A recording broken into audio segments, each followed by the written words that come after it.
断更吗？不断更，要保证不断更。最低的一个小的要求也是要把它做到真正的大结局收官。其实，在弹幕啊，还有官方的评论区，有很多人都在呼吁是否能年番。那作为一个宠粉的官方，我们肯定是用年番来回报大家的喜爱嘛。玄机其实本身也致力于，每天提供一部优秀的作品给观众。那么我们在做第2季的时候，其实就已经把第3季的很多前期物料已经准备到位了。那这也是一个很好的支持，要不然的话，第3季我们就算想年番，可能会因为前期的准备不足而没有办法实现。弟子是想稳妥点。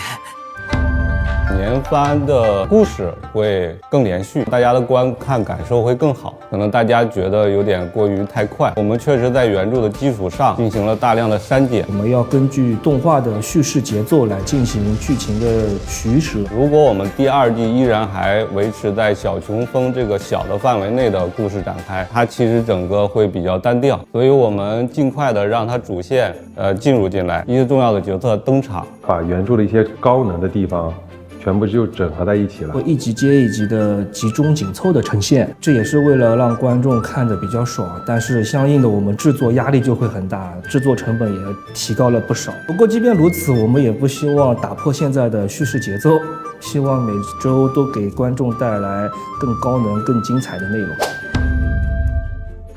我们在设计李长寿这个形象的时候，然后我们保证了他原有的一个稳健低调的性格嘛。他在外人面前非常的低调，当他个人的时候，我们增加了一些不同的表现。就比如说18集杀死怀斯的时候，杨辉一走了之，锁神追红蝶，一些个人 solo 表现。在这些不同的地方呢，我们都会用心去设计李长寿的高光时刻。我们平时也会在观众可能不太注意到的一些地方做一点很细心的一些设计，比如 Q 版李长寿，不会把这笔账算我头上吧？虽然配音演员是同一位，但是会做一点声线的变化。我二人路过，斩妖除魔。也为了他制作了一些新的音乐，来搭配他不同场次的一些不同表现，尽最大的可能就是说把李长寿更好的一面就呈现给大家。听说大家很关心李长寿的感情走向，我们也很关注，具体会怎么样，请大家敬请期待。在设计女性角色的时候，其实我们团队里面也是有很多女性员工，因为她对于这种唯美的古风啊，掌握的可能比男性更细腻。琼霄和碧霄审问李长寿的那一场戏上，也是一位女生在设计他们2位的一些表演。在那场戏，他们拿捏得很精准，塑造很立体，做了很多比较令人深刻的表演。跪下！兰陵娥不光是一个机灵可爱的师妹的形象，首先兰陵娥也是李长寿手把手带大的，从她身上也是能够看到一些李长寿对她的影响。完蛋了！从云霄出场的那一集，大家可能会被他的外貌啊、气质啊所吸引，但之后看到他帮李长寿度过金仙节啊，或者还有之后的一些剧情，这12年，感谢仙子守关。你也曾助我兄妹，大家还会看到他有情有义，还有实力非常强大的一面。云霄仙子登场的时候，对于我们来讲是挑战比较大的一场。紫色这个颜色是一个非常神奇的颜色，你如果做得很漂亮的时候，它是清新脱俗，但如果你那个颜色控制不好，就会很偏脏。头发的流畅度、头发的走向，包括飘带怎么飘，都是一个非常考验人的一个修改的情况。所以我们要不断的去替换素材，然后不断的重新给它布光和打灯，就为了它的脸看起来好看。师兄这个动画，我们玄机也是第一次用了 Q 版形象，因为相较常规比例的人物来说 ，Q 版在情绪表达、表情丰富度上都会更胜一筹，肢体动作更加的夸张，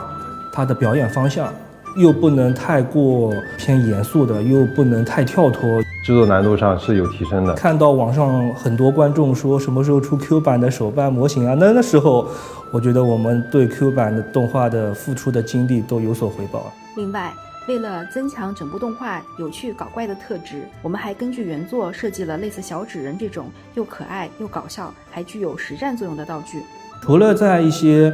特定的李长寿需要释放出纸人去让他们完成某些任务的剧情之外，像在一些日常的戏份里，我们也会安排一些纸人在一些不起眼的角落啊，或者在一些其他的地方秀一两段，做点什么比较生动的表演。它的制作流程比我们正常的特效流程还要再多一步。在合成的时候，原来的方式是大家都要放在里面一起拍，它会很自然。但是这些素材它是没有办法放在实时引擎里面去拍的。酷炫的东西容易出效果，但是这种细小的东西，它可能画面中就只有它，它的看点也是它，但它的细节要求其实反而比那样特别夸张的特效更加高。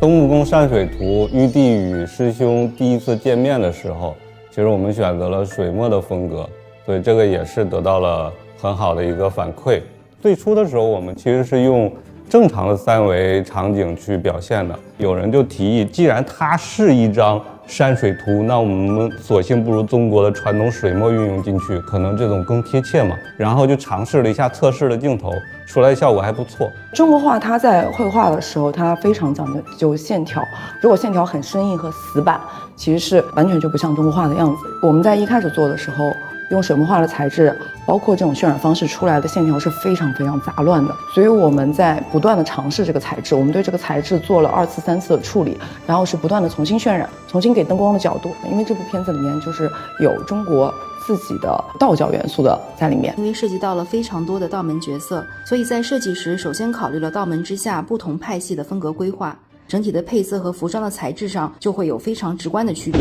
渡劫那场大戏我们是真的做了蛮久的，因为是开篇，所以在做那场戏的时候，第一是特效的布局，我们在一开始的时候针对这个画面镜头全部去做了一个大的模板，就是那个劫云应该在天空中什么样，就完全可以365度拍的那种劫云。玄机它是最早使用那个就是实时渲染引擎的，它的好处当然是渲染速度特别快，但是它都会带来一个审美方面的考验。因为我们是实时的，也就是所见即所得，你在整个画面里看到的东西好不好看，你出来最终就是什么样子，最多就是有一个调色环节来帮你补充一下，它是没有分层可以去进行调整的。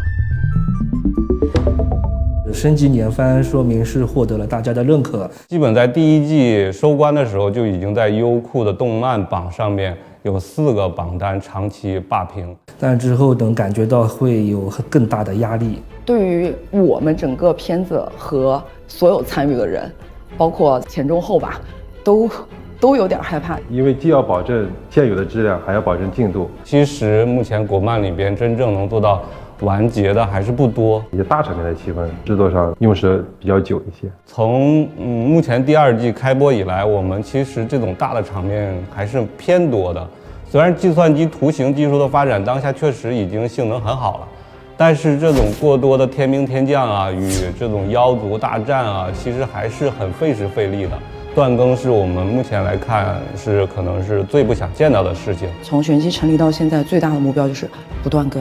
不管前面发生了什么，到这个环节都不可以断更，一定要更加系统化、流程化、科学化，要把一些高科技的东西、新的技术要引入到整个流程里面。在我这个环节，我还是很有信心的。我们有神器，有秘密武器，可以保证它又好看，效果又好，然后速度又快。所以我们会努力不低于季番的品质，继续保持与大家每周相约。就我们公司有一句话叫千锤百炼，两功天成，最好的东西还是要精工细作去打磨。我们还是不太会去因为成本啊，或者说赚钱啊这种事情放弃动漫本身是要给大家带来优质的这种效果，有些时候甚至是亏钱的状态，都会去努力把一部作品做好。我尽了我最大的努力，我的团队尽了我最大的努力，在有限的时间内，尽量把我们觉得能做到的好的东西给到观众。台上1分钟，台下10年功。我觉得每个行业都是这样的。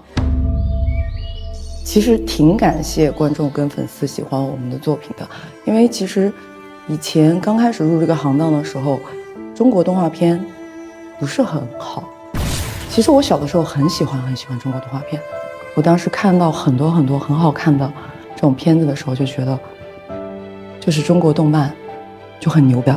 我觉得中国这个国家很伟大，你知道吗？就是我们有很多很好的东西。古代神话传说、法诀、手刑这些东西都是我们中国道家最传统的初期就有的。只不过被国外拿去先用了。所以我们不存在或者不可能有什么创意枯竭，你有太多东西没有挖掘了。我喜欢动画片，那我当然希望观众看到的是中国人自己做的好看的动画片。这是我们其实最初的初心，就是为大家带来真正优秀好的国创动漫。